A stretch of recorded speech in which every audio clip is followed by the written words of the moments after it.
Well, we should be live about now, and now we're live. Good evening, everybody, and welcome to another stream or edition of Never Mind the Buy Box. Tonight, I am joined by. I kind of coined you earlier as a serial entrepreneur, which we're gonna. Is that okay? Is that an okay phrase? I would say it's like a wannabe serial entrepreneur, but I like that name, and I'd happily take that. Yeah. Good. Okay, well, let's go with that. So I am joined this evening by serial entrepreneur Jonny Smith. Evening, Jonny. How are you? And thank you for joining us this evening.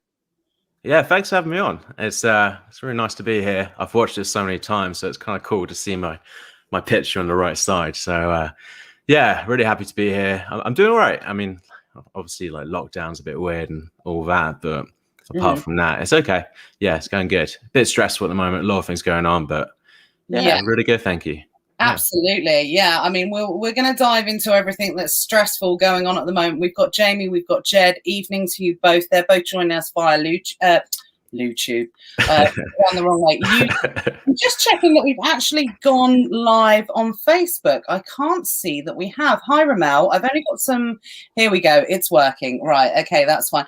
I don't know what it is this past few weeks. It's just like a real kind of go slow in getting it going on Facebook at the moment. I think it's because like everyone's at home. No one's out at work and, and everyone's doing that.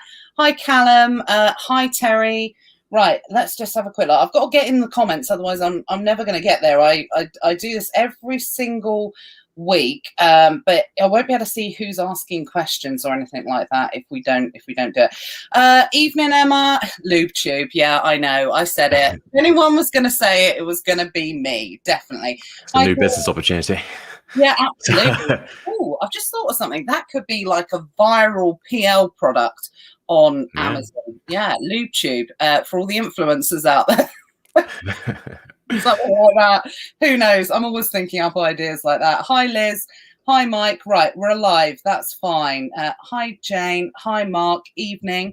We'll just wait for a few people to jump on. Guys, if you wouldn't mind giving us some likes, loves. Jonny's joined us tonight, and we're going to be talking about all things Amazon. We're going to be talking about his Amazon journey because, I think it'd be fair to say that you've had, over the past kind of decade and a half, something like that, you've had quite an interesting story that's kind of brought you to where you are now. So I'm really looking forward to hearing about that and you telling everyone about that. But just before we get started, I just wanted to ask everyone a question that's kind of watching at the moment. And I think it'd be really interesting to get your thoughts on this as well, Jonny. So we've seen some really impressive numbers in January, that people have been posting, really high sales, high volume sales, which is not normal for this time of year. January is traditionally a better month than people normally think it is, because people think as soon as it hits, a couple of days before Christmas Eve, sales drop off an edge and everyone wants to, throw themselves off a cliff because, Amazon doesn't sell anymore after that period of time. Last January, I remember being particularly strong, but of course we're in COVID pandemic now, so that's something completely different. But just let me know in the comments, guys, how are your sales going in January? From what I'm hearing from everyone, what we're experiencing ourselves, from what I'm talking, everyone, I'm seeing people that are having better Januaries than they had Decembers. Wow, that's insane. I don't get that. I know, it's mind-blowing. So obviously, what are your thoughts on that? I'm not going to ask you what your sales are or anything like that, Jonny, but is that what you're experiencing, or? Well, not really, but I feel like a lot of people must be having high sales in January because it's an accumulation of the Q4 stock purchasing, surely. And it's, if they overstocked for Q4, because from my sake, I probably had my best month in terms of shipping to Amazon. I sent the most units, but none of it really arrived. So I couldn't really take advantage of that.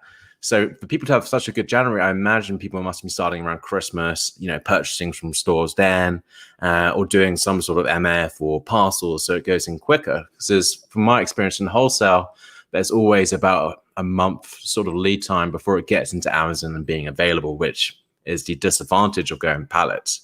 But honestly, people have done well in January, and that's amazing. And hopefully the rest of the year will be just like that. Yeah.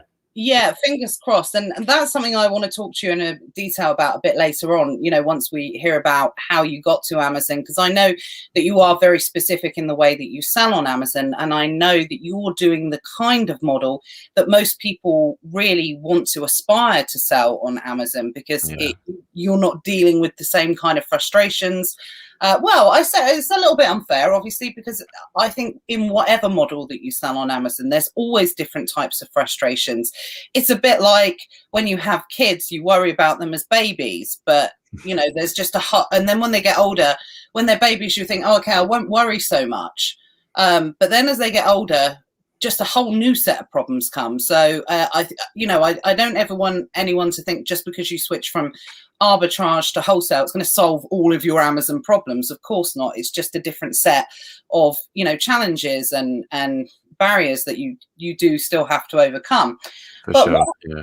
What I find interesting, I think the people I know that are experiencing absolutely phenomenal Januaries are the people that tend to sell the higher volume, lower margin kind of model, but sell very consumable goods, which are obviously what people are really craving at the moment. Because like I said, even though I took the first lockdown a lot more seriously, as in personally, I was more, we had less information.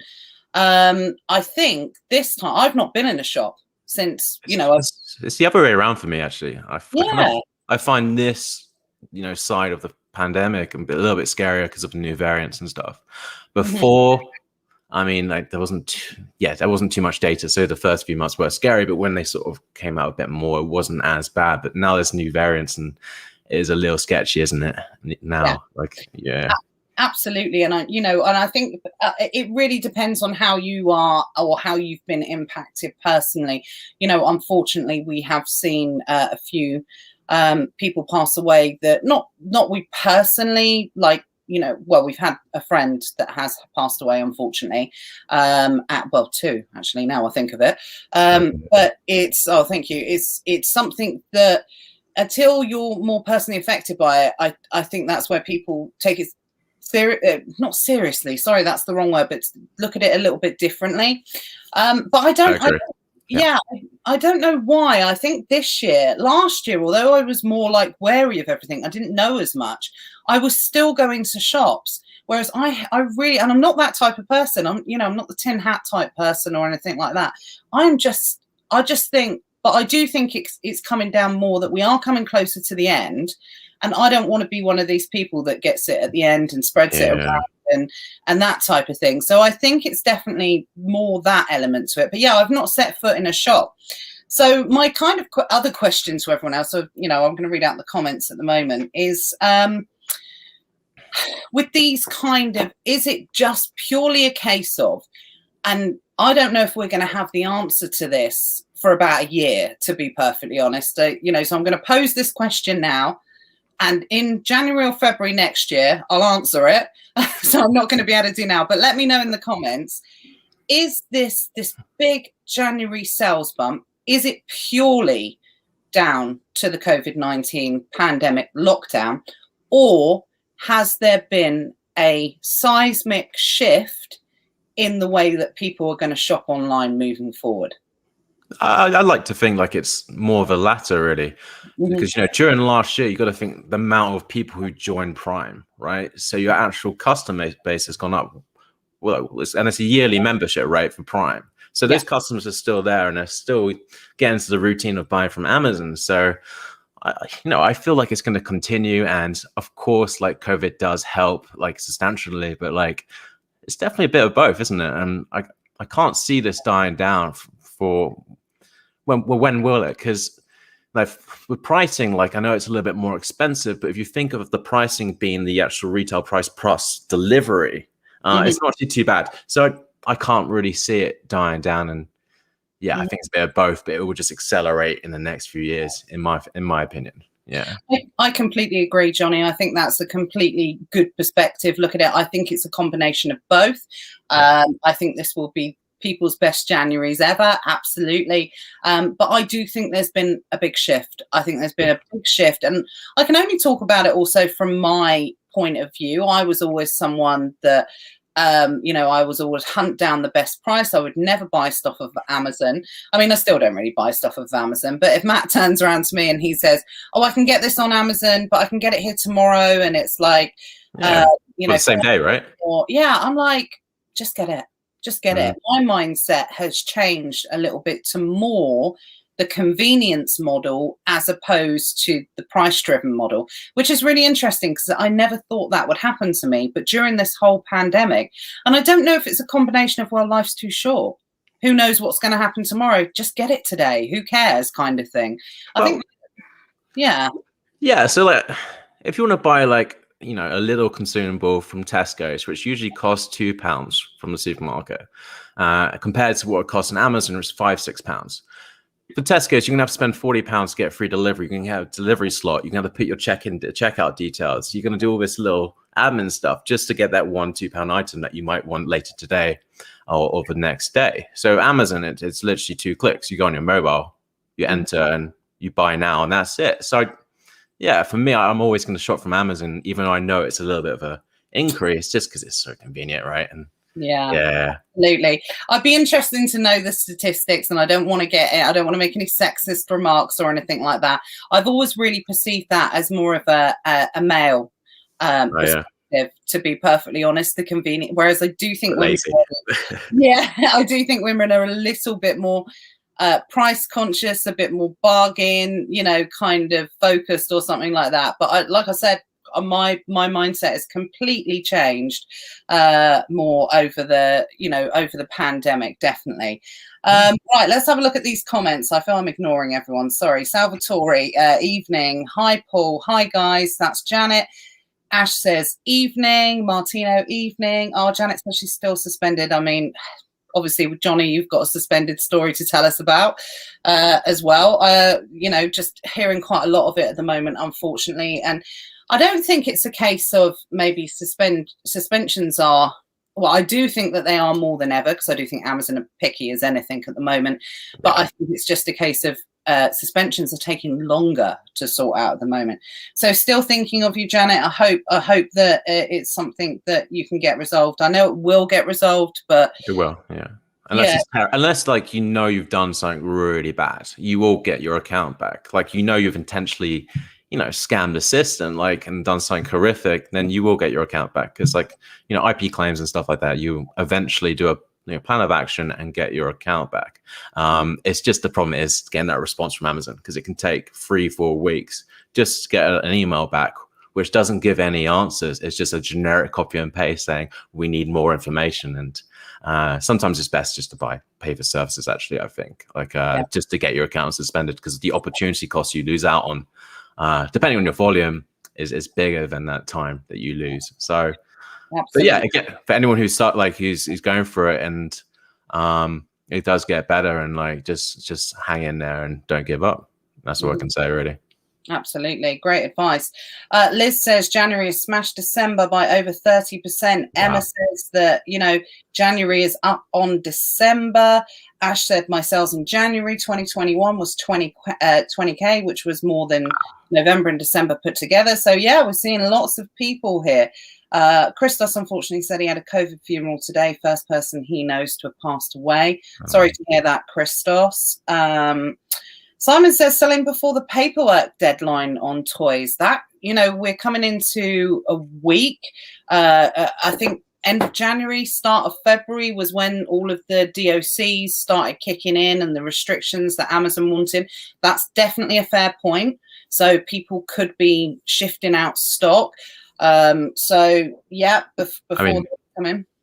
I mean, the last Q4s, I've actually been selling toys on eBay. I don't even sell toys on Amazon because I am scared of like the IP claims and the product compliance. So the last Q4s, like, the price has actually been the same where it was on eBay as it was on Amazon. So it's a nice little, it's not the end, is it? No, absolutely. And I definitely agree with that. I think we're going to see a lot more people moving out of the toy category because of the declarations of conformity and the policy kind of restrictions. And I actually saw an IP, I've seen a account suspension on a very well-known brand of toys, which passing over to Karen and the team to handle. So it's not scary, and it's never going to happen. But as you've quite rightly said, and obviously, guys, we've got our webinar with Matthew Wright tomorrow from eBay that's going to be talking to us. That's important to recognize that there are other opportunities out there apart from Amazon. So if you're not signed up yet, I know you are, Jonny. If you're not signed up for the webinar yet, then please let me know. I'm sure at some point Matt, Holly, or if my Matt's watching, if someone could put the registration link for the webinar tomorrow night. But I'll talk about that at the end anyway as well. No, I always tune into Matt. He's a knowledgeable guy, isn't he? He knows his stuff. Yeah. Absolutely. I did a few YouTube videos with him a couple of weeks ago. Yeah. And we were just talking, and the stuff in the way that he talks about it is just, you just know how knowledgeable he is, and what he does in his business. Absolutely. Yeah. Interesting from Emma. I like this actually. This would be good to hear people's thoughts on this one as well. What are your predictions for February? As good as January? So this is an interesting question. My thoughts. I always think January's a better month than people think. And I think if there's two crap months in the year, traditionally, it's February and August. So I do think that out of all of them, February has the one, because it's a shorter month anyway as well. It depends on where the dates fall in the month. I think that I think it's a long month for people after Christmas and after their payday, and then they start getting back in. So I think in January they might have missed out on a few things, and then they start buying stuff again. So I think traditionally it's probably going to be quieter, just because it's a shorter month anyway. Unless it's a leap year this year, I'm not sure. Not 100% sure on that. Yeah. No, someone look that up and someone check. But I think realistically, it's probably not going to be as good as January. But do you know what? Famous last words. We're in COVID Q5, as we're calling it at the moment. So anything can happen. What are your thoughts on that, Jonny? Well, I mean, you have like Valentine's Day. There's a few other holidays, isn't there? So Pancake Day. Favorite. I think it's going to be the same. Yeah, I can't really see much changing. I really haven't experienced that many January and February, to be honest, in the Amazon game. So I don't really know about the trends and stuff yet, because I haven't got those 4, 5, 6 years under my belt. But I imagine it'd be the same. It'd be the consumables are always just going to do well, because why would they sort of stop? People are always going to need to buy from Amazon. Other categories, there might be some hidden categories. Does the weather get better? Does gardening start to happen in February? I don't know. I'm a young boy, so I don't think we're. I think what do I say? Because March, it's a late Easter this year. Normally around this sort of time, I start talking about my Amazon selling calendar. So going through the months and talking through the type of sales that we can expect at this time of year. But I haven't done it this year purely because it's going to be so unpredictable with everything that's going on. The world could partially, or certainly the UK could be returning back to normal, with the exceptions probably of international travel, by possibly the start or the end of the summer this year. So that might throw things off kilter completely.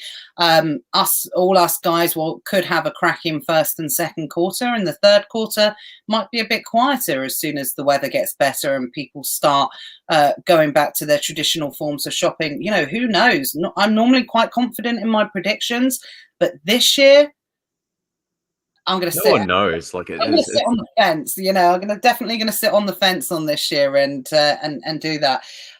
Matthew says February is normally quiet, but a good time to improve processes, improve eBay listings, and optimizing. Absolutely, definitely, for sure. Good time to try new things. I always think, well, traditionally the first quarter is, but obviously it's been, definitely a bit quieter than most. Paulina says hi. Joseph's out. I think he's quite a new seller. He said, hope everyone is well. He's only 12 days in, and he's had £784 worth of sales. I think that's phenomenal. That's incredible. That's amazing. Wow. Yeah. I think I saw your. I think you saw your figures that you posted, Joseph, and like your profit and everything like that.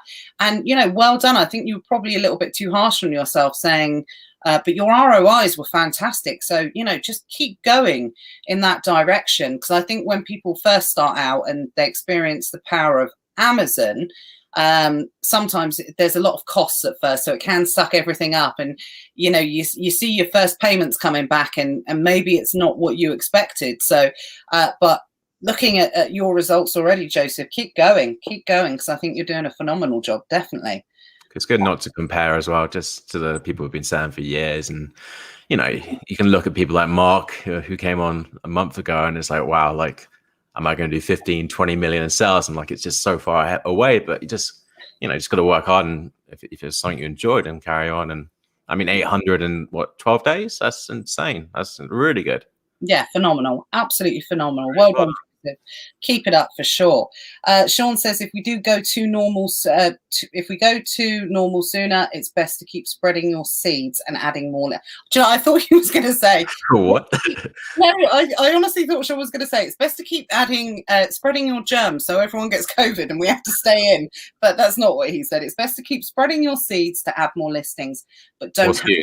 Yeah, I think so. Yeah, I think it's meant to be SKUs, but don't have too many of the same in stock, in his opinion. And you know what? It is absolutely right, Sean. Everybody's got completely different sales strategies, different processes. People have different models and things like that. And just as Jonny's quite rightly said, we can't compare ourselves to anyone, because you can never truly know what's going on, in someone else's business. Terry said, when I think I was talking about being less conscious on price, he said, you're obviously earning more money. No, I think it's a case of I'm not going on 2 Disney holidays a year. So that's where the money is definitely being saved. Expensive, isn't it? My brother went to Disney last year, or the year before, and like the ticket prices nowadays are just insane. In Florida, I think it was. Yeah, ridiculous. Yeah, we go about. We normally go once a year, and we've got a Disney, like a Disney timeshare, because we go so often, because it's phenomenally expensive. And the type of holiday that we go on, you're talking well into 5 figures, and not just into 5 figures. It's super expensive now to be able to go. And I know there's a few Disney fans that go in here, in this group, and they know how expensive it is. And for most people, it is like a holiday of a lifetime. But I'm a Disney fan, so I force my family to go. They're going to get bored of it at some point. My kids are going to be like, oh, not Disney again, Mum. Why are you taking us there? But no, I love theme parks. Like when I used to go with like the guys before I was in relationship and stuff, we go to like America as a group of 4 of us, and like I'd always get the guys to go to the theme park for a few days out of the week, just to get my feeling. Like I just love theme parks. So I used to drag them there. So I understand. I stand the Disney sort of timeshare, and yeah, no, absolutely. For me, you can't drag someone to a theme park. It's like super fun. It's like, if you don't want to go, stop being killjoy. That's the way I look at it anyway. Sorry, Sean said, sorry, he was rushing while he was doing his boxes. And Joseph said he's got over some worries of whether things were going to sell, but to be honest, looking forward to the journey. Absolutely. Keep us updated. We always love seeing people's results, definitely in this group. Sue, I'll make sure someone posts the link for Matthew Wright's webinar tomorrow night at 7 o'clock.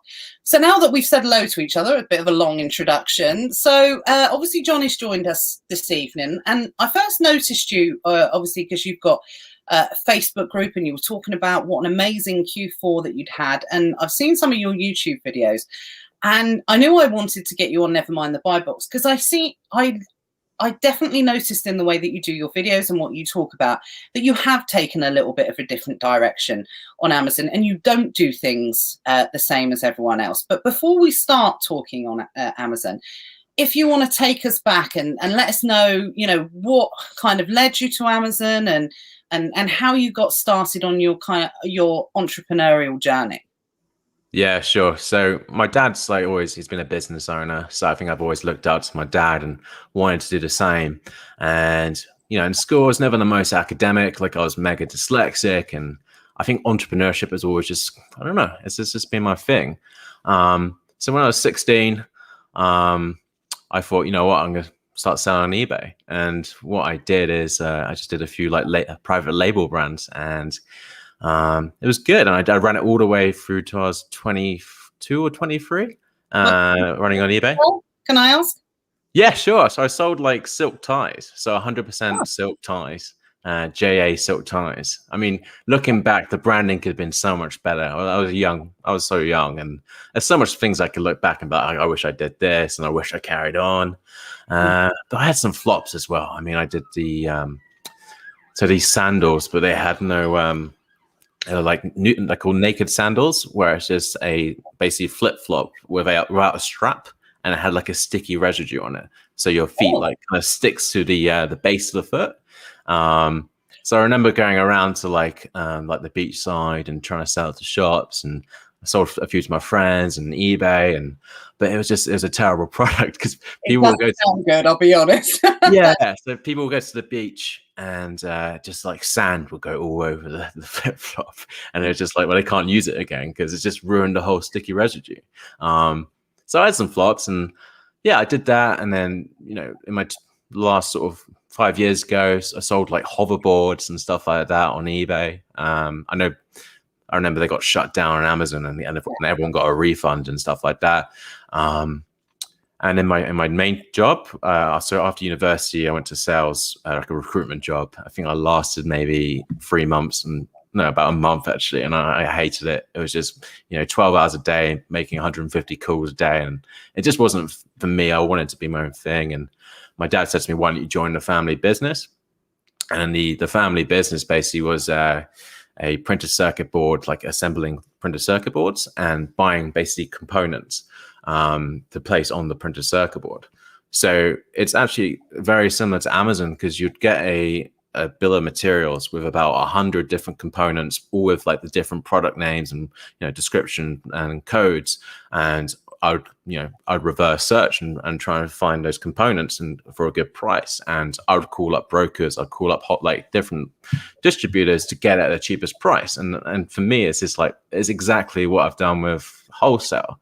So I did that for 4 years and got that experience of speaking to distributors and all that. And in March 19, I went self-employed. I had a few properties. I put it on Airbnb to get a little bit of extra income, and I moved to Thailand for 3 months. It's all over the place, isn't it? No, but that's where you often find entrepreneurial stories are. It's very rare. I think you'll get someone that sort of like says, well, I started at 16, now I'm doing exactly the same thing I was doing 20 years ago. It just didn't happen. It's lucky people do it. Yeah. So yeah, I went to Thailand 3 months, and I just basically trained to be a professional Muay Thai fighter. And which is, I know it's insane, right? I was managing my properties at the same time out in Thailand. I know a lot of people do it out of Amazon, but I was sort of doing it with property. But then, like after 3 months, I met my girlfriend now at the end of that 3 months, and now she's living here in England. I kind of came back, and I just had that sort of urge to just go more.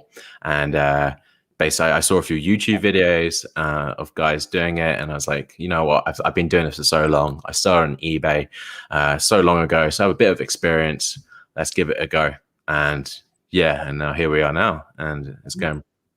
Yeah, going pretty well. So, in the normal sense of the word, so obviously you discovered Amazon because obviously you'd been doing eBay, you were in the property world. I think the property world and the Amazon world, they do have quite a lot of close ties. For some reason, I've always talked about this, some people that move, that are in property tend to move into Amazon and vice versa. I still don't know what the connection is. I don't know if it's just this passive income or relationships is the actual connection. I think it's property is a relationship game. It's all about getting relationships with estate agents and different people and people in your network, and really like speaking to people and getting the deals through that way by building relationships and building that trust, and then you'll get like the good deals and stuff sent to you. And it's the same as Amazon, where it's actually a relationship game. So when you get to sort of Wholesale, it's relationships, and when you get to brands, which is Wholesale, again, it's relationships, isn't it? And it's the better relationships you have, the more they'll come to you and say, we have this new deal coming up, we have this promotions coming up, we can offer you this, we're reserve this stock for you, so because I know you like it. And it's just all the same, isn't it? It's just a people's it's a people's business, isn't it? So I see it, they relate in those ways. But the difference is with property, it can take, 3-4 years to actually get to a point where you can be successful. And one of my best friends, he's doing incredibly well now, but it took him 3-4 years of grinding like 12, 14 hours a day. And after 3-4 years, he saw those results and they're really coming through now. But with Amazon, you can like open an account and start selling then, right? So it's a bit different in that way, right? It's just the barrier to entry is zero. And like with Amazon, you're building yourself up, right? So you're starting with retail arbitrage, online arbitrage, and you're going wholesale and private label and different stuff like that. So there's similarities and there's differences. And yeah. I think so. So you started on Amazon, you watched a couple of YouTube videos and you thought, right, I'm liking this. This is for me. And then what happened? Yeah, so like it's just being able to get someone else to fulfill it for you, right? You don't have to deal with customer relationships, and it's so scalable. I thought, yeah, I'm gonna give this a go. I really enjoy this. So what I did was I started like sort of 50 OA, 50 RA, did that for 2 months, and then got suspended. So I got suspended in the middle of October. I remember getting like a big like online arbitrage shipment into Amazon. I think it was chocolates. So it's really annoying because obviously they've got expiries and stuff like that. And then I was suspended till middle of February. So it's painful. Yeah. Wow. So you literally missed the whole of Q4 in 2019. Yeah. Wow. Yeah. And so obviously, I mean, that is for anyone. Sue said, I know she's experiencing a suspension as well.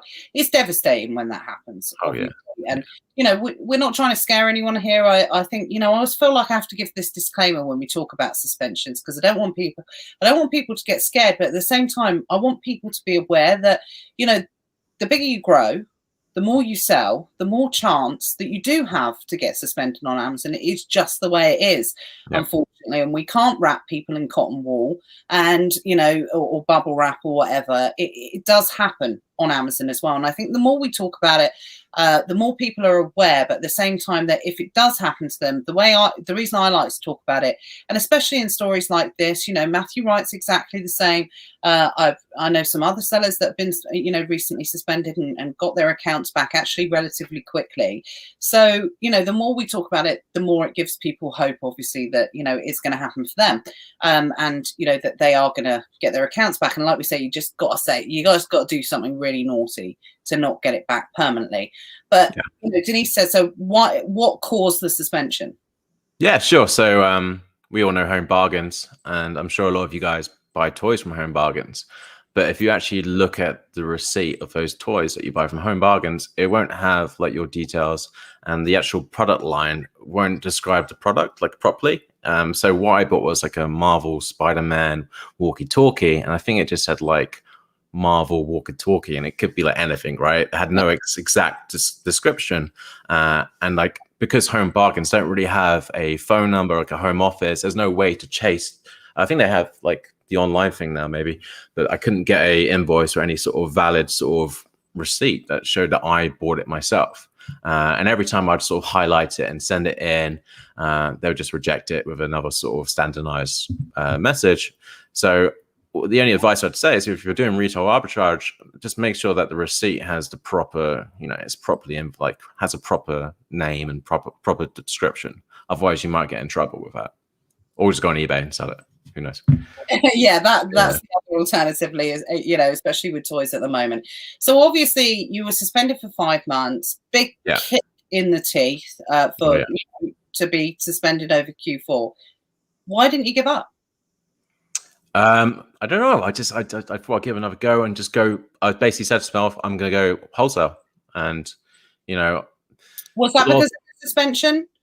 It was mainly the suspension. And just from that 5 months out, I read a lot more and got a lot more knowledgeable. I think when I was looking through like the Seller Central forums and like getting advice, everyone was saying about wholesale. And I think in America, it's a lot more people doing wholesale, and that being the route. I think they're a little bit further ahead than us in terms of where they are. They say it's a bit more competitive out there in America, but I saw everyone doing wholesale, and I read a little bit more about it, and I was like, you can get proper, invoices, direct to your email. It's less admin. It was the start of the pandemic, so you couldn't like order as much. You had to get time slots. Because you remember, like there was like capping stuff from the supermarkets. We could only buy like 10. I was like, well, I can't scale. Like, so I said to myself, like, I'm gonna look at every single product I have. I'm gonna be like, how can I buy this wholesale? And that's always a good way to start. Actually, is just to look at what you're selling now and be like, well, how can I get this at the same price wholesale? How can I buy this in bulk? So that's the way I sort of did it, and I just went from there. And then here we are, and got some good relationships now, and doing like about almost 20,000 units a month, sending to Amazon, and that's during when everything's been capped. People in wholesale don't have that issue. There's stock shortages, but we don't have the issue of being able to send stock in. And it's a good strategy. Yeah.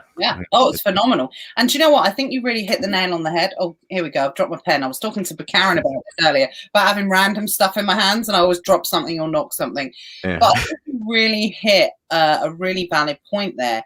Is there's a bit of a misconception when it comes to selling wholesale, where you said, where can I get this product? One great tip, have a look at what you're already doing and search from that point of view, because when you are sourcing for wholesale is for specific products, they're a lot easier to find than looking for like, toy wholesaler, grocery wholesaler, sure.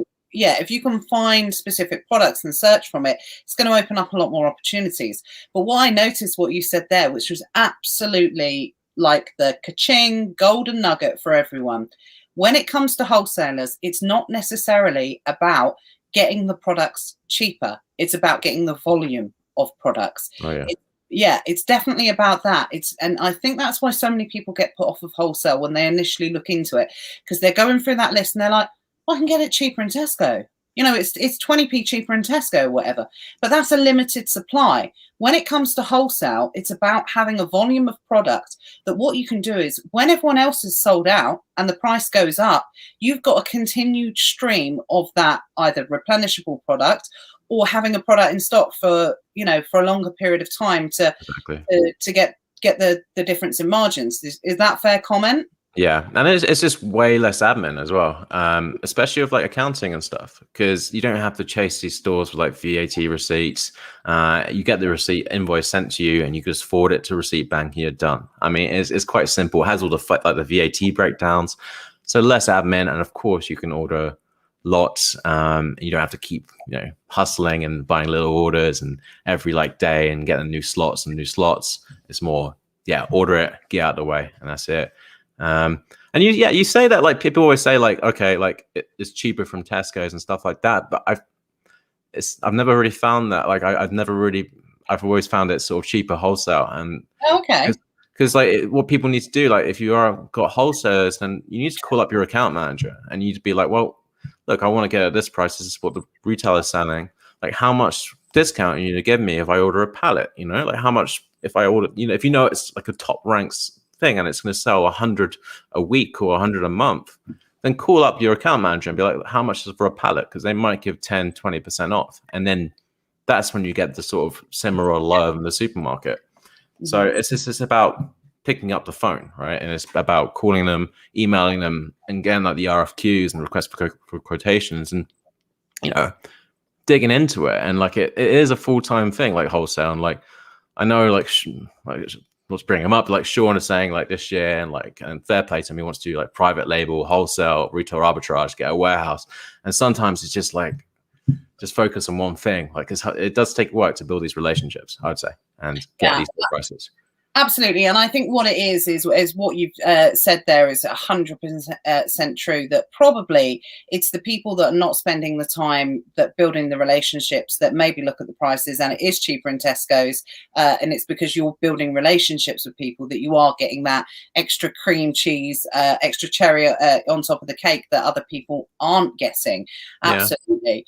Now, let me go back because Ben's asked actually, because we didn't quite clarify actually. So sorry, taking you back to your suspension. So Sure. how did you get the account back? Because I know that that's something that we just went from like talking about it, and then you're back on. So what did you do to get the account back? Was it just perseverance? Did you hire someone or? Well, I had. I think Thomas Parkinson really helped out. Like he sent a lot of messages, but then eventually I got a lawyer involved. But eventually, what worked was just basically saying, "I'm going to do the correct invoice. I'm going to, get the correct invoices, basically." And like it's basically apology saying, "How am I going to, mitigate this going forward?" Like you're going to say, like, what I did wrong.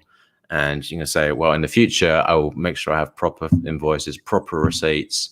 And you just got to go for a list of what I'm going to do and what you did wrong. So it's basically an acknowledgement and then a plan how you're going to fix that. And it just sometimes takes the right person who reads the message or whatever. And I mean, the other problem that I had was the suspension was actually Amazon DE. So it's Amazon Germany. So all the messages were coming back in Germany. So maybe I was a little bit more unlucky because I didn't have that UK support. So yeah. No, I get what you're saying. I think it's one of those things. It's until what you can do and what you can't do. But unfortunately, I hate to say it, and it sounds awful when you're actually giving a company so much, opportunity to earn money off of you as well. Yeah. It comes down to, unfortunately, you've almost got to grovel and apologize. Really. Apologize, but at the end of the day, you're not going to get your account back otherwise. So it's you've got to go down that route, unfortunately, which is a shame, but it is what it is. It's their playground. It happens to all sellers. Like it doesn't matter if you're doing 50, 100 million, you're going to get suspended. Amazon treat everyone the same. It doesn't matter if you're an account manager. It doesn't matter. Like so that's something to know as well. If you scale up, you still have to think about that problem as well. I mean, yeah. No, absolutely. Hayden says, sorry he was late. He was watching Star Wars. So glad you've got the priorities right now. I'm only joking. I hope the old school ones. Star Wars. I've never seen it in my life, and I don't really?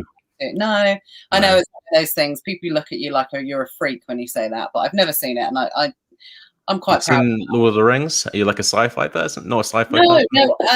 Do you know what? I've seen Lord of the Rings. Okay. I'm not really a fantasy type person. Okay. I'm more of I like a good thriller. I like a good who's done it, that type of thing. So I'm more thriller. I like terrorist kind of stuff. Okay. Fair. Not causing terrorism. But I like 24 stuff. Yeah, 24. Yeah, that type of thing. That's Jack Ryan. Yeah, absolutely. That's my kind of stuff. 100%. Nice. So yeah, no Star Wars. Sorry. One day.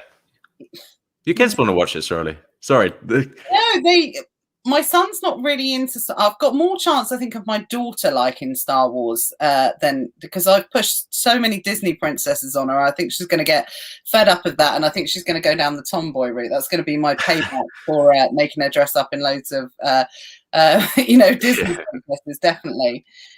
Stephen says he fought a suspension for 3 to 4 months, and I'm starting to think that's the norm now for a suspension for how long it's going to take. In the end, I got told by the help desk to give up and open an account in someone else's name, got suspended because I'm living in Slovakia, and gave a UK bank account, sort of face plant. I don't know where to answer that, Stephen. If you're still suspended, then what I would say is probably get in touch with Karen Hudson. She's the best suspension expert I know. Yeah, absolutely. And she, please drop her a message. I'm sure she'll be able to help you, give you some good advice with what to do. If you've got Buybot Pro, then if you've got Suspension Safeguard with that, I know that has saved a few people's bacon, quite a few times. So definitely recommend anyone get that. It's just that little bit of added, extra security in the event of, the worst happening, which sometimes it does, unfortunately. Doug has asked, and by the way, Doug, this is a public shout out. I have seen your message, but I've been absolutely crazy today, so I will answer it, I promise. I think he said he's got a new account, so now he's rocking and rolling. That's good. Nice. Doug's asked, which categories does Jonny have the most successes in wholesale? And do you have your own warehouse or, staff for prep or whatever? Or do you put everything through the prep center? Because I know this is something you're looking at changing at the moment, though, aren't you? Yeah, so it's something I'm definitely looking to change. And that's definitely sounds arrogant, but I've kind of got too big for the prep center I'm using, where there's like a 2-3 week lead time on all my stuff now. I think it's mainly because I'm doing wholesale and pallets, and they only have one line for that. I think OA and stuff's a lot quicker with them. But when you're sort of sending my sort of volume, it's just hard getting out the door if you're relying on someone else. So I want that control. In my own sort of warehouse, I have my own staff. Because my one problem for the last 6 months has been my turn rate, and that's been like, buying it to it being available on Amazon and then getting back in my bank account, and that's been my biggest problem for sure. So a warehouse would hopefully resolve that with SFP, merchant fulfilled, eBay as well, so you can as soon as you get that stock, you can sell it. And as far as what categories I do the sort of consumable ones, like the everyday sort of ones that you're saying, like, the health and beauty, grocery, confectionery, stuff like that. So it's just the everyday, can be used all year round sort of thing. That's what I like to focus on. Yeah, absolutely. So if you've got a lead time of 30 days, 2.5 months in October. Yeah. Wow. Okay, that's crazy. 2.5 months. That's 10 weeks. Yeah. So like the Amazon Partner Carrier Program that introduced the Pallets, I read on last night that I think everyone's complaining about this now, that how it's taking so long for the pallets to get into Amazon. But I think my record was just over 2 months from leaving the prep center to being available on Amazon. So I mean, it does cause problems, especially when stuff has expiries. And so you need I really think, like, to actually grow, like, and get bigger, I could definitely get bigger just from selling the stock I already sell. And that's just by improving systems, introducing eBay, introducing SFP and all that stuff. So yeah. When's that in the timeline? When do you foresee that you'll be taking that step? So I actually had it arranged for December, but then I was supposed to move in January. But it's going for like legal and stuff. But the warehouse I'm moving into is going through like remediation works and stuff like that. Mm-hmm. I don't want to bore everyone, but like apparently there's new like regulations about EPCs and commercial buildings where they have to be a better grade in 2023. And because the warehouse is owned by like a bunch of like London, like massive like commercial properties, they want to get everything down to the T. So they're basically doing all the remediation works to get that down. I think there was like a bit of a flood with the pipes up front. So I'm kind of glad this all was happening before I move in. But I called up the agent today, and he said hopefully March. And I want it to be January. So like obviously the quieter time, I can focus on systems and hiring and all that. And for me, it's really the stage from going from it's a big move, and it's taking it from one level to the next. I think it's really when I hopefully will see a big growth in the business, and I'm really looking forward to it. Yeah, absolutely. And I think not only I did a post about this a little while, the kind of cycle of prep that most people go to, and it's so true. I just see the same thing repeated over and over again, the process that people go to, because it's not only getting too big. Obviously you've got a slightly different issue in your lead times are too long, for arbitrage or wholesale. If you're selling fast moving consumable goods, you need them to be fast moving. It's at the end of the day, it's as simple as that. So I actually get that. So I think what you'll probably find is you will experience a double whammy when you move into the warehouse, in the sense that not only will your lead times massively improve because you'll be able to tap into SFP, eBay, merchant fulfilled, like you've said, but not only that, I would be incredibly surprised, certainly in the first few months, could be wrong, but I think I probably wouldn't be, is you'll probably also see a drop in your costs by moving into a warehouse and doing it yourself, and having staff, I should say, even if you were to hire a couple of staff. Yeah, I think I did a post on this, but at the moment, if I'm sending 15,000, 20,000 units, the prep center I use with boxes and all that included is about 56p per unit. So if you're sending 15, 20,000, it's going to cost like 7 or 8k a month, and then plus that on top of that. It's a big expense, right? And then the warehouse, Jonny. Yeah. So the warehouse I'm moving into, I mean, it's 3,000 square foot, so it's a big old, it's a big, Yeah, you know, that's good. Very good. it's not bad, right? And it's costing, the rent's 1,500. I think the rates are a few hundred, and then obviously you got like insurance and security, and 2 full-time staff member. I'm estimating can do, one staff member can probably do 400 units a day. I'd estimate. So I estimate for 2 full-time staff members just doing prep, they can do 18,000 units in the warehouse. So with those costs added up, I imagine it'd be about 5,000 or 6,000, which is, it's a lot lower than 8,500, and that could be my salary. So it's a big drop, especially. So it's a cycle, right? And I definitely recommend the prep center. Everyone who's got to that point where you're staying up to 2-3 o'clock in the morning and prepping boxes, because I know that feeling from when I started, where it's just like I don't have time to source. I could be using this capital so much better, but I'm just packing boxes, and then it does get to a point where you got to be like, okay, let's outsource it. I think it's quite evident, and I don't know if anyone else has noticed this watching that you are very good at building relationships with people. I can tell that, just from this chat, and you would be a fool to be prepping stuff yourself when, your bread and butter comes from building relationships with wholesalers, negotiating, asking for that deal, picking up the phone where other people won't. And I 100% realize, especially after this conversation, that's the reason, or one of the main core reasons, why you're doing so phenomenally well in your business, and why, you've got that kind of ability to be able to go on to 7-8 figures. Absolutely. You've got all the right elements to be able to do that. And you're nice to hear. Thank you. Yeah. No, absolutely. I don't say it. I say what I think 100%. So it's definitely something that this is a model that a lot of people can do. It's just getting those right kind of elements in place to be able to do that. Let's have a look at the comments again. So yeah, Stephen says he's got a new account. That's good. I'm not sure. I'll ask Grant, but I'm not sure Jonny's going to tell us. I could be wrong. He's asked, who's the best wholesaler for health and beauty? You don't ask, you don't get, but don't please feel free to, don't pressure to say it. I can help with, how to, but I will never give up. That's, it's like you keep it to your heart, right? It's just like till I die. Absolutely. It's one of those things, right? Yeah, take what Jonny said. Don't focus on the wholesaler. Focus on looking for the products and then reverse searching it back.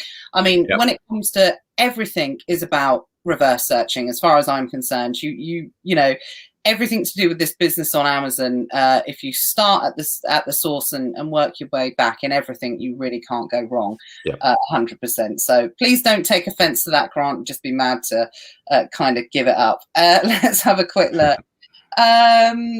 Yeah, good point, Emma. Emma said, whilst you've got this kind of bottleneck or delay with the prep center, have you thought about using like a second prep center, mixing it up a little bit or something like that? I know Luke also does a combination of sending stuff in through UPS in boxes as well, just so he's always got stuff kind of going in, as opposed to just continuing on the pallets. Is that something you've tried? Didn't work for you? I mean, it's something I definitely should have done in hindsight. And I should have definitely started sending parcels earlier in Q4. I think I spoke to Mark the other day, and he was like, Q4, I never send pallets. He was like, I always send parcels because of the delay. So it's just little lessons like that.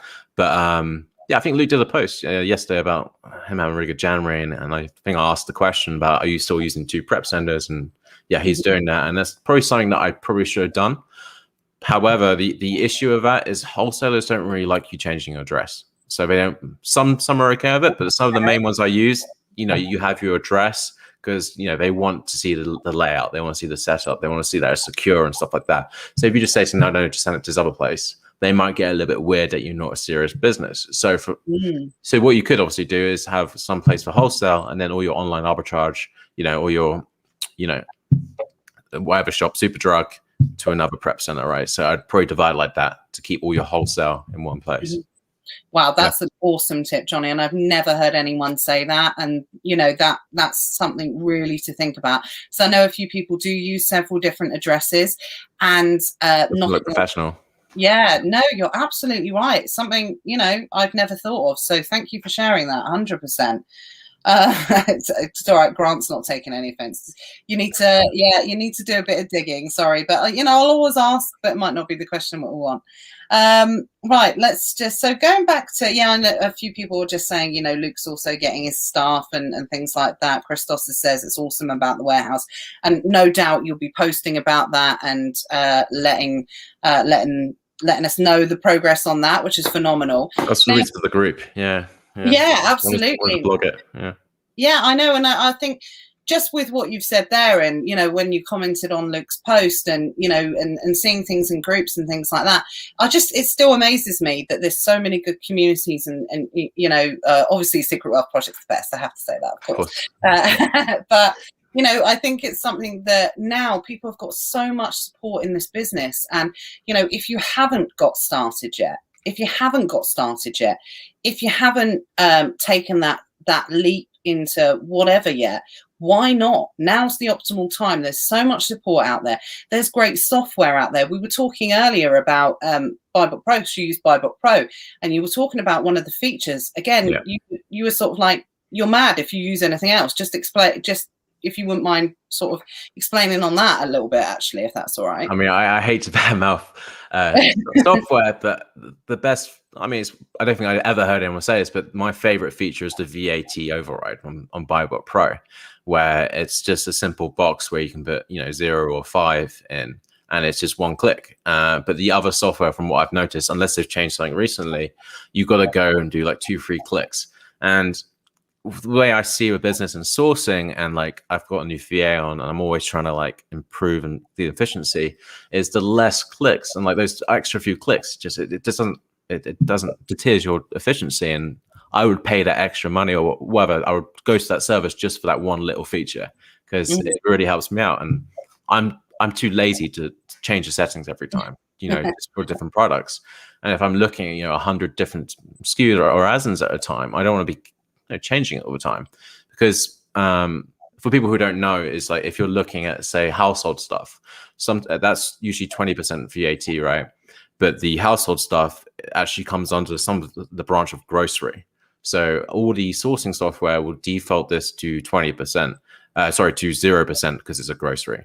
So for some household stuff, you need to scroll down just to make sure it's not in the grocery thing. But if it is in the grocery, then you need to do the override and put 20 in there. I've actually made this mistake before when I first began and noticed this. I was like, why am I not making money on this? It's because of, it's like, you know, a household stuff, which was in the grocery thing. So yeah, you need it. It's something that's helpful. Absolutely. And I think it comes down to, you know, it's always been a tool that, you know, Hayden's on, and I saw that Hayden just the other day posted I think something in the group about BuyBook Pro, and saying that you know, it's been built by sellers. Essentially, it's been built with the suggestion of sellers. Hey, wouldn't it be good if we could put this in? It's so intuitive, and it's nice that it's really built on the back of feedback and what sellers want to see in that particular product. And I think that's definitely the perfect example of that. Right, let's ask a few more questions. Let's have a quick look. We had a YouTube question on here. Sorry, you can't see those, Jonny. Health, wealth, and lifestyle with Calvo. What is the average sell price of your items? And then do you sell many high-end items? Probably judging from what you've said, it's probably, I would say, a lower average selling price. If so, do you sell a lot of them?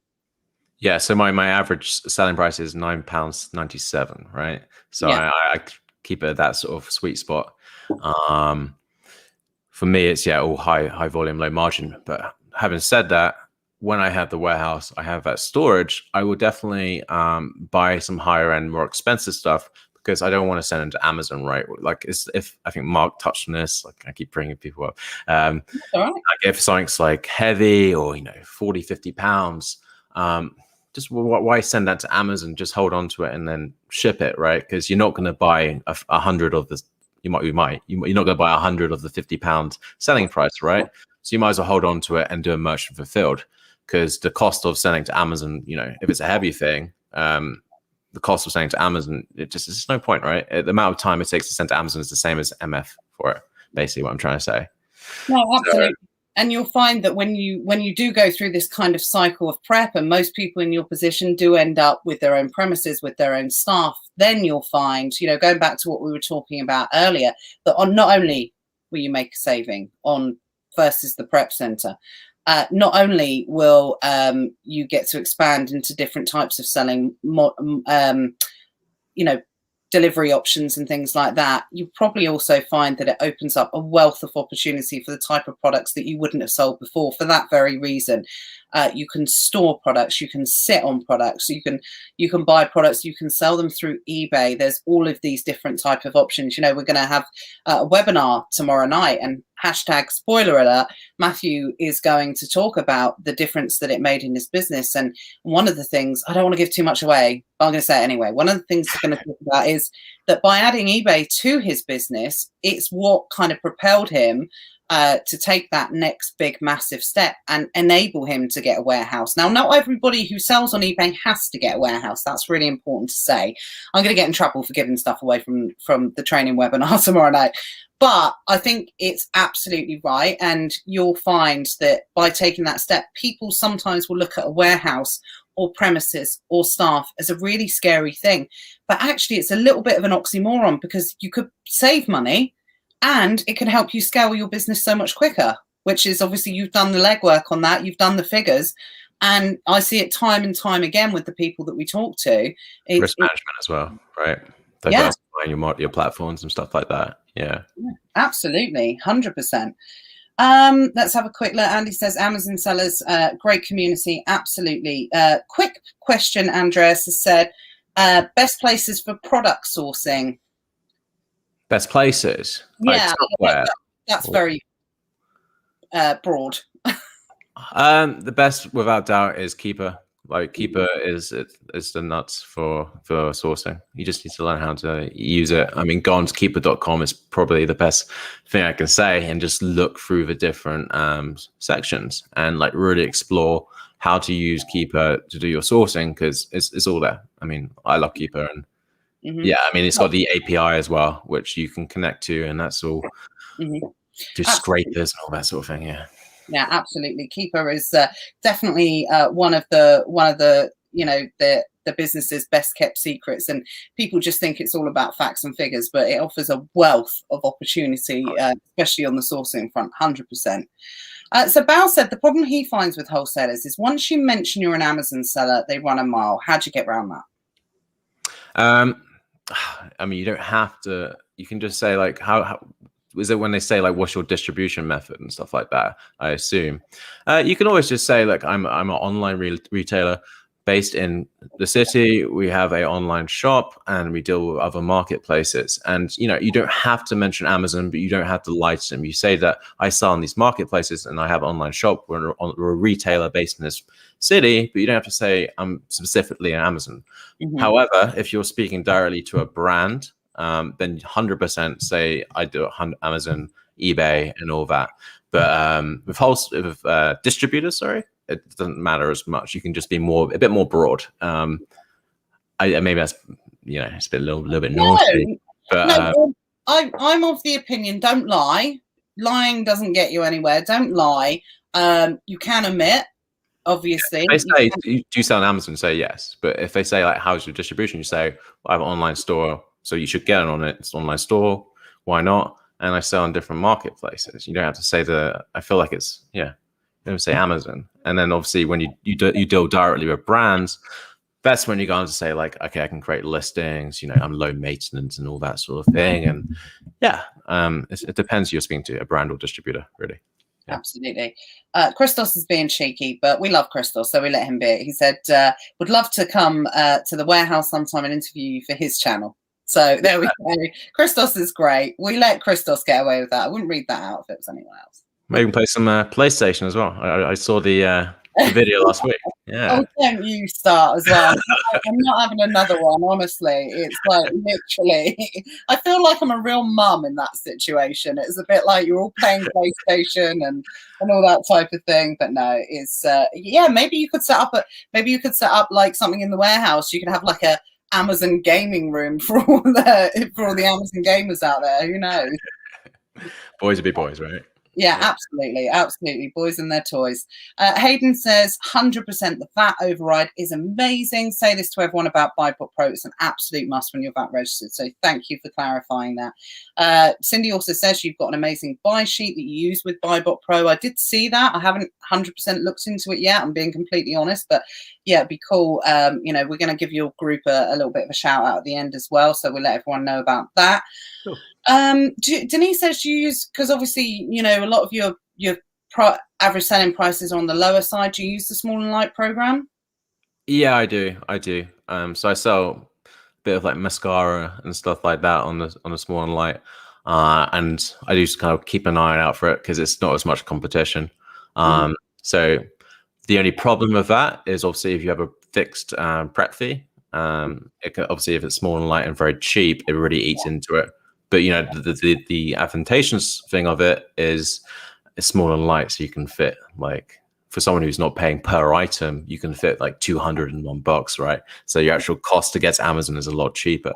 But small and light is one of those things. It's less competition, so definitely check it out. You can use Keeper again to filter down the sizes. That's probably another little tip. Obviously, you need to do a manual calculation as well, because I don't believe it really, you need to, I would definitely add the SKU as into Amazon first to check it's eligible first before going into it. But yeah, go for it. It's an awesome strategy. Yeah, cool, definitely. Let's have a quick look. Christos says, me and Matt will be waiting for you tonight, Jonny, 9 p.m. Apex. Nice. No comment. Joseph, I've lost my comments. Where are we? Small and light. No, David has asked, more wholesale account options will become available once you've got that warehouse, once you've got that permanent address. And I agree. Yeah, do you see that? Definitely. There's some wholesalers, they ask for like almost like a picture of everything in your warehouse or where you do your prep, just to make sure it's secure. They ask like, how do you secure this place and stuff like that. So I think there's 2 or 3 that have asked me this question, which I don't actually have an account for yet because I don't have, I outsource it, right? So I can't really answer it legitimately. So having your warehouse 100%, because you can open these bigger accounts, right? Yeah, absolutely. Farhan joined us evening. Joseph says he's coming to the warehouse. I'm coming to the warehouse. Wife won't let me have a games console. Right, guys, let's not turn this into like a gaming, wife wholesale running, show. Just following on from that, I assume that this is the case again, but David says, do you have like a dummy website, or is it real? Do you have like an active checkout? I have a real website with a brand and stuff like that. And it's like, it's all kind of ready to sort of scale once I have the warehouse, but I have it in place, which is like a live feed of all my products from Amazon and proper branding, properly done. Shopify has some great templates. So I mean, like, I'm not lying. Like I do have, I have an online store. I'm an online retailer based in blah, blah, blah. We'd love to work with you.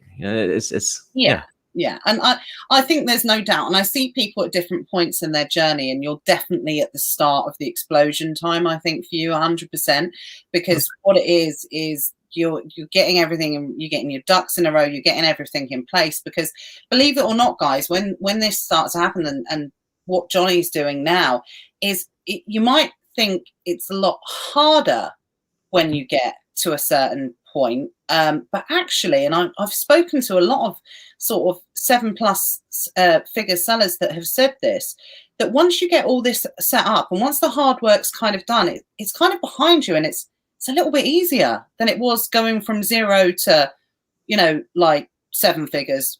7 figures onwards tends to get easier because you've got everything in place that you need to, and it's just a case of that's what it tends to be. So think big, guys. That's you can afford staff, you have your own team, and you build them systems and stuff like that. From 7 to like 8 figures, from what I've read, it's more about building your systems, right, and making sure you're replenishing enough, and everything is sort of ticking over really well. So that's what I read. So it is a little bit easier because for 0 to 85, it's just grind, isn't it? It's just grinding. It's just absolutely. And I think so many people are scared of that 85 to 150 grand, and I get that, because that's That's a dark play. That's a dark time, in selling in anyone selling Journey, because you're just sort of like, oh my God, I've gone from 85,000 where I was making, good profit. Some people make good profit at that age. I've gone from that, and now I'm at 120,000 and I'm making less money than I was before. So you've just got to grind through that.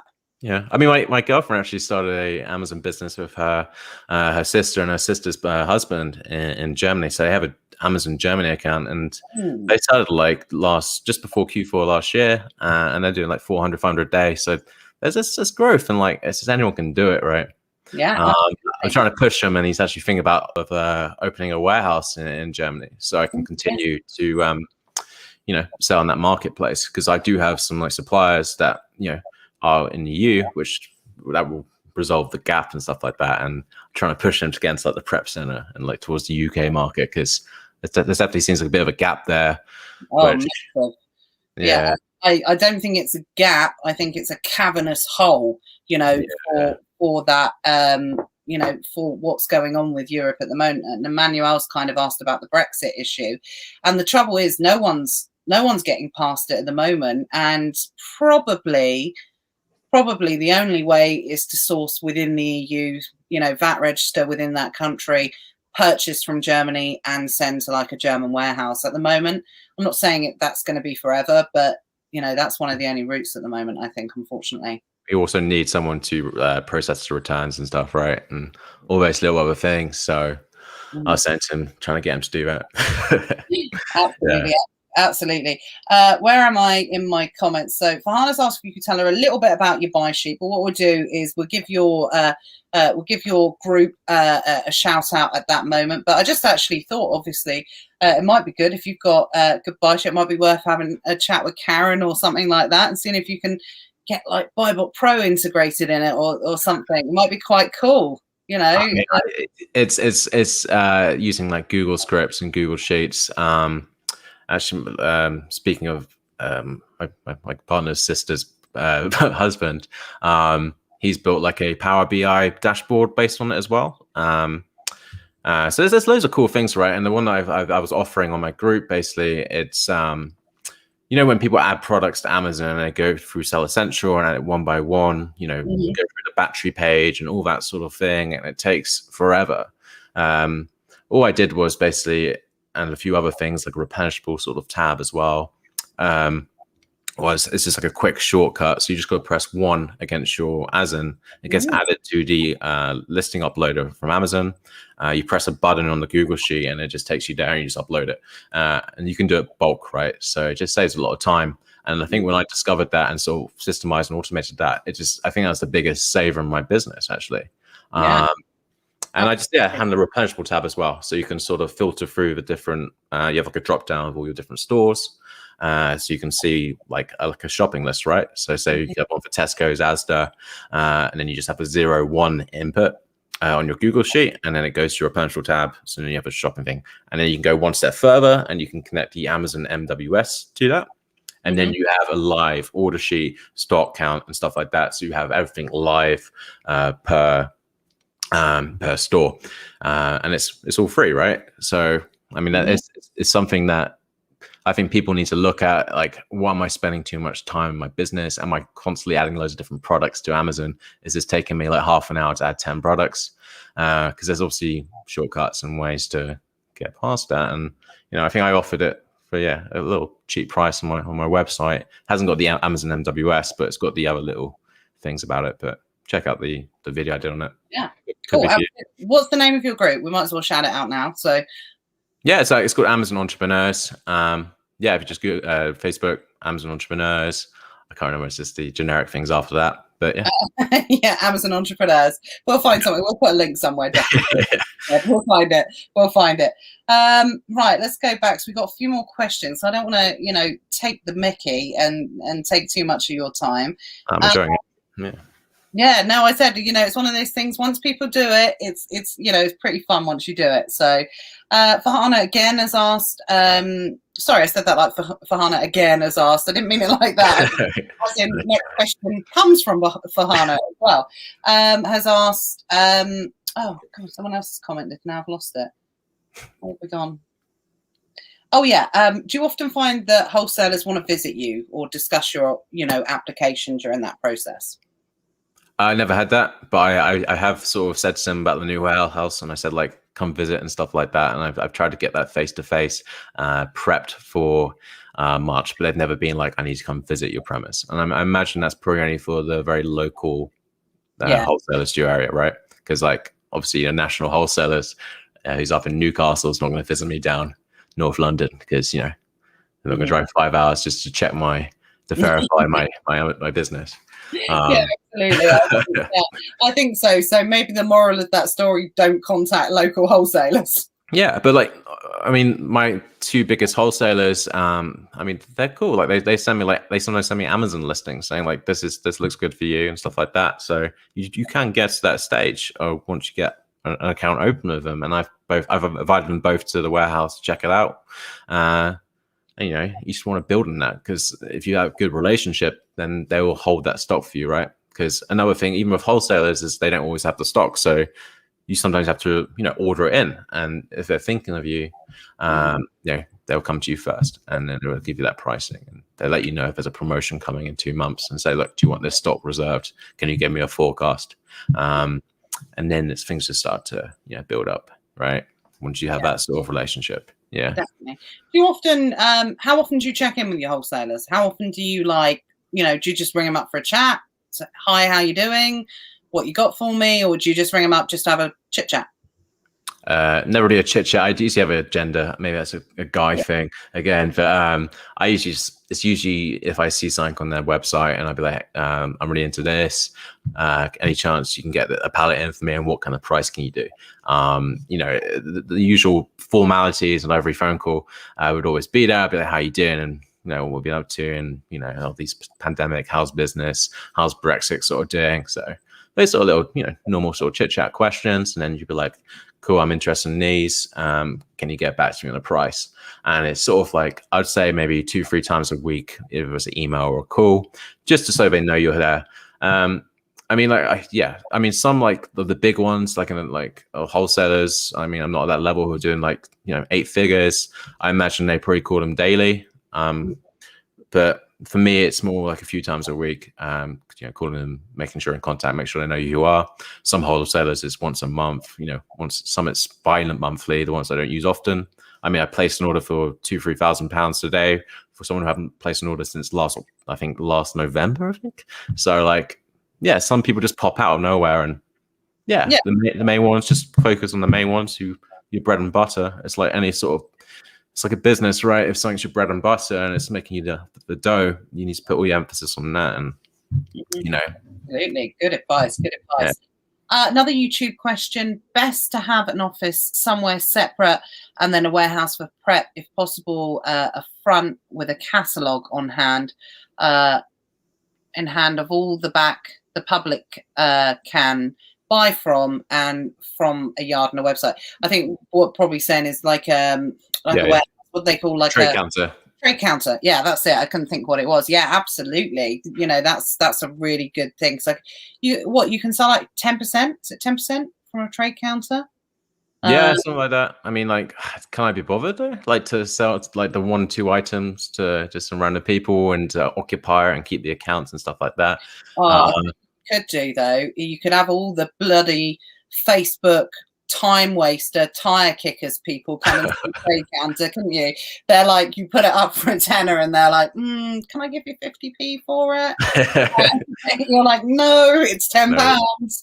No. I'm one of these people. I sort of say, I do try and look at the bigger picture, but if I put something on Facebook and I say I want a tenner for it, I want a tenner. Don't come up to my door saying sorry, I've only bought £8.50. Well, go away again and get your £1.50 and bring it back. I'm sorry, I just can't. I can't abide those people in life.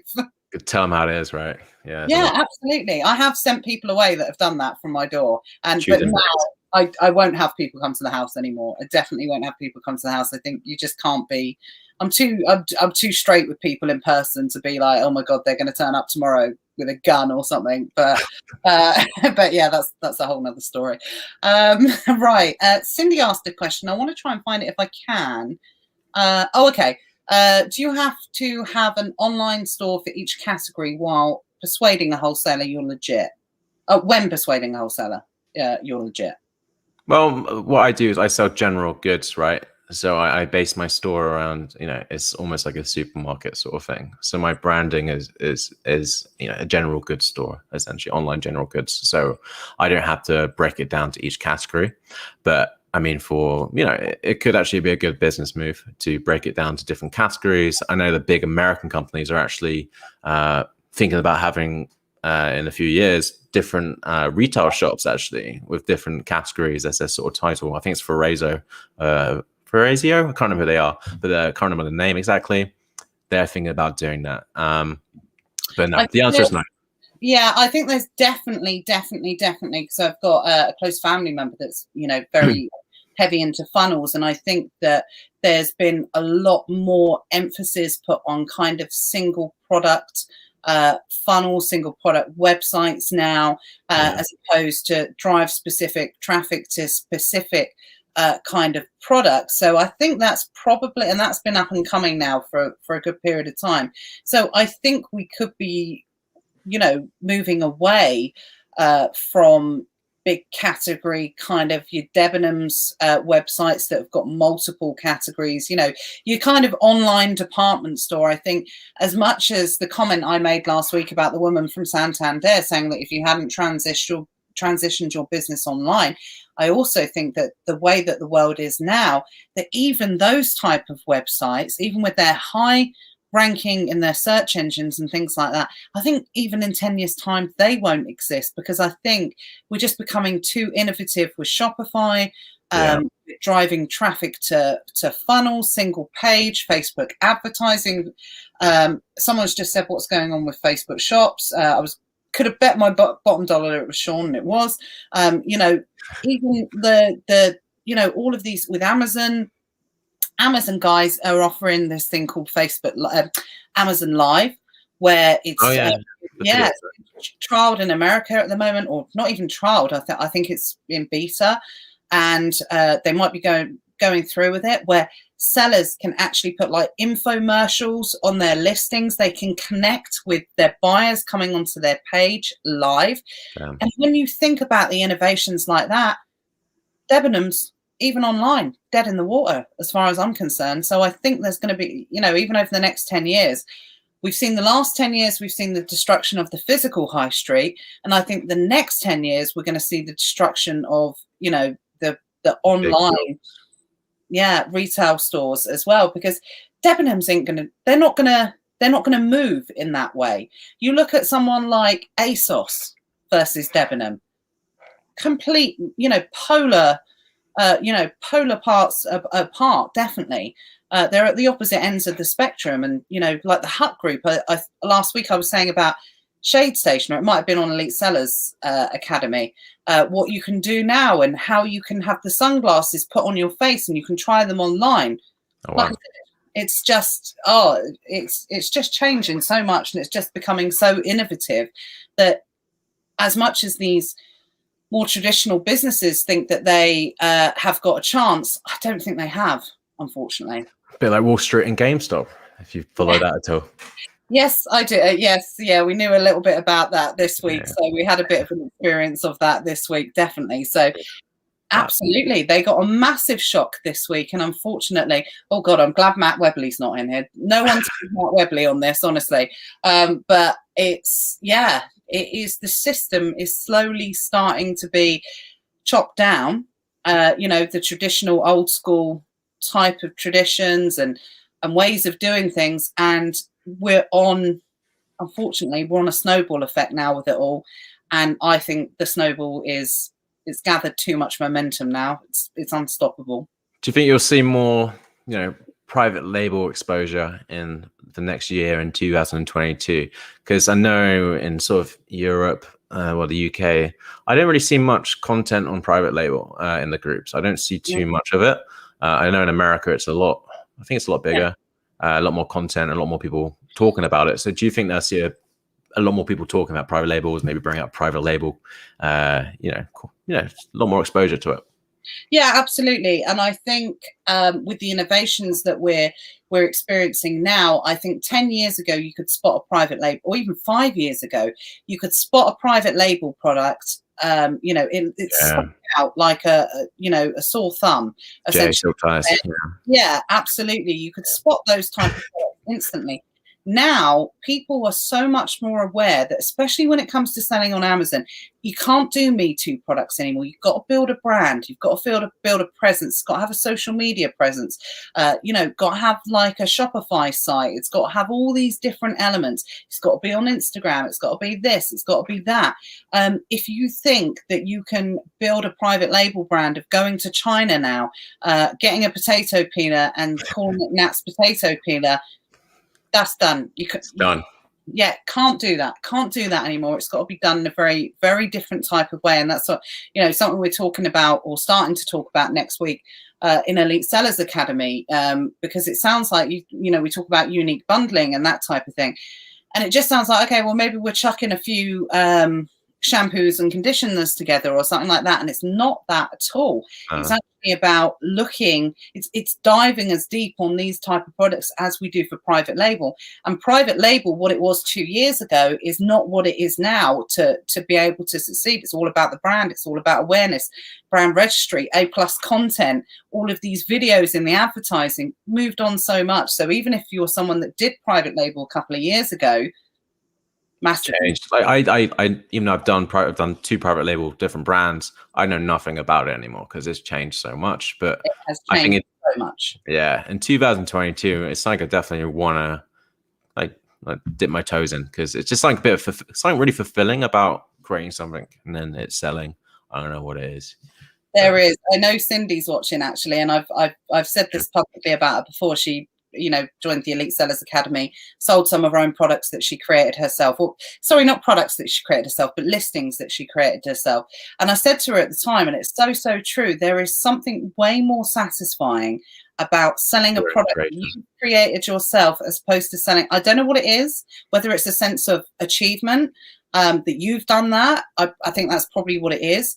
But definitely, it's way more satisfying than, selling some hobnobs. Yeah, for sure. Yeah, something like that.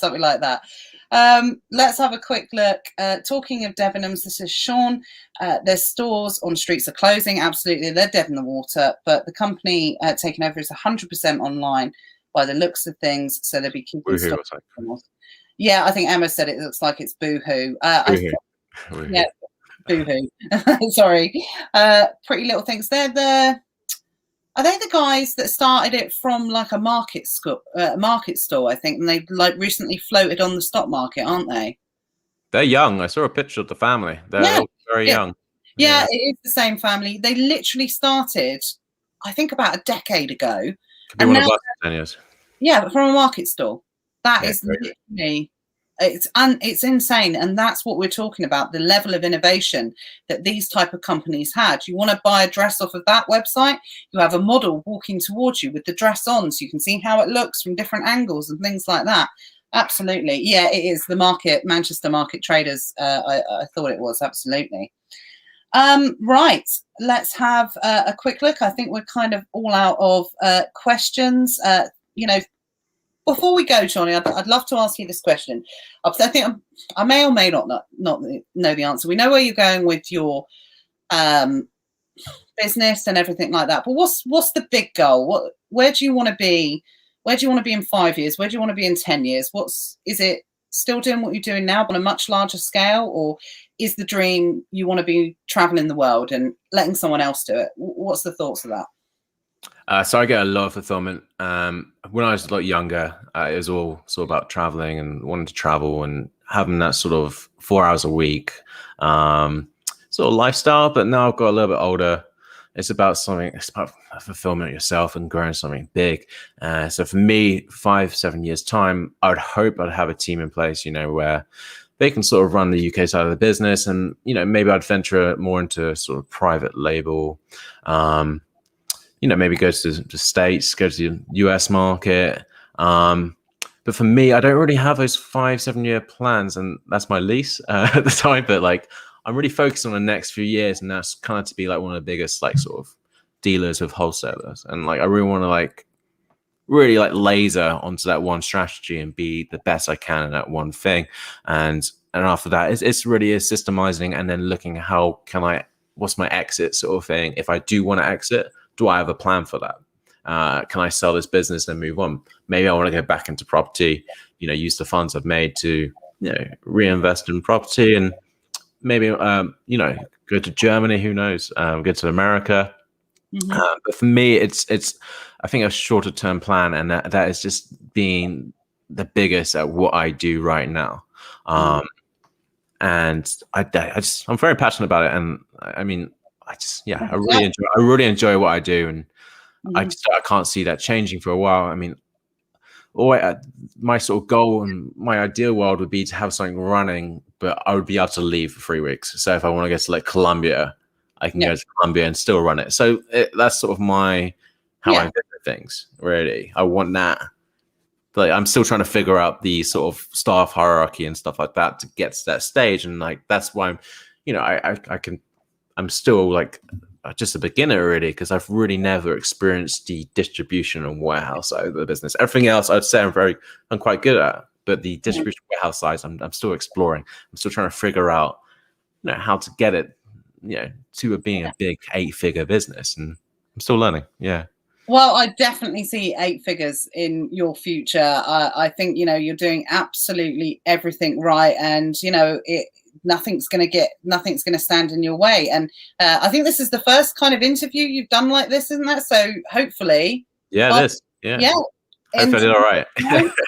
10 years time, you might quote me when you're on like, I was going to say Larry King, but he died, didn't he? Yeah, he's possible. Like, you know, when you're on that or being interviewed, you know, on some business channel or something like that. I mentioned you, Natalie. Absolutely. The first name that pops out, it'd be like, yeah, absolutely. Forget about the, you know, all the 8 figures you've made. Just remember my name. No, I'm only joking. Just quickly, final question before we go, because we've taken lots of Jonny's time tonight. It's been amazing, Jonny. It really has. Thank you. Fahana just wants to know, I imagine, again, it's quite varied, but what sort of minimum ROIs do you go for when it comes to selling on wholesale? I completely look at it differently. So I see it as a more, if you think of a graph where you look at the rank going up and then the sort of ROI going down that way. So say something's got a 10% return on investment, but the rank is 100 where I'm selling 100 a day. I mean, Luke's gone on us loads of times, I think. And like, I think quite similar to him, and he always goes on about a yearly return. And, it's like talking to you, Luke, Matthew. It's all very similar. You all think the same sort of way, 100% on this. So for me, it's actually over the year, and it's like the turn rate and like how fast can I turn these over. So my actual criteria is 0. And what I'll do is, if I find a good listing, I care more about listings and the rank, because, you know, the price can come after, because I can then be like, okay, it breaks even. Well, I can get a 10% off that. Maybe I wait for the next round of promotions from the wholesaler. I'll get on the phone and be like, look, I want a pallet of this. I can order 3 pallets of it because it's so well ranked. What price can you give me? I need it at this price. And then I think of it that way. So I don't do a criteria. No, it's more about rank and what the listing's like, really. And then the price is more secondary. And I know it's probably a lot different to other people think, but yeah, that's why I do it. Absolutely. I think that's 100% why you stood out to me when I was watching some of your videos, is you do think differently. And I think that when it comes to that, and it's probably why you've grown to the position you have. And let's face it, I know you were telling before that it was only February when you got your account back. You know, Jonny's been doing this a year, guys, which without me sounding patronizing or condescending, you're actually still relatively new in the world of Amazon selling. So, you know, in a year's time, definitely we'll write the date down. Well, I hope you'll come back before a year's time and update us on your journey. In the warehouse, you have a different back yeah. drop. Yeah, warehouse tour, definitely. That would be amazing. But yeah, I hope you'll come back and keep us updated with the progress. So I think you're definitely going to be one to watch, 100%. Guys, I want to remind you all before we go about our webinar tomorrow night, which is a free training event with Matthew Wright. Jonny, I know you're going to be there as well, because it's a big goal for you to expand your eBay business over. Yeah, next 12 months. It's going to be for anyone that's selling on Amazon now, that I don't want to say is frustrated by Amazon, because we love Amazon. It's the reason why we're here at the end of the day.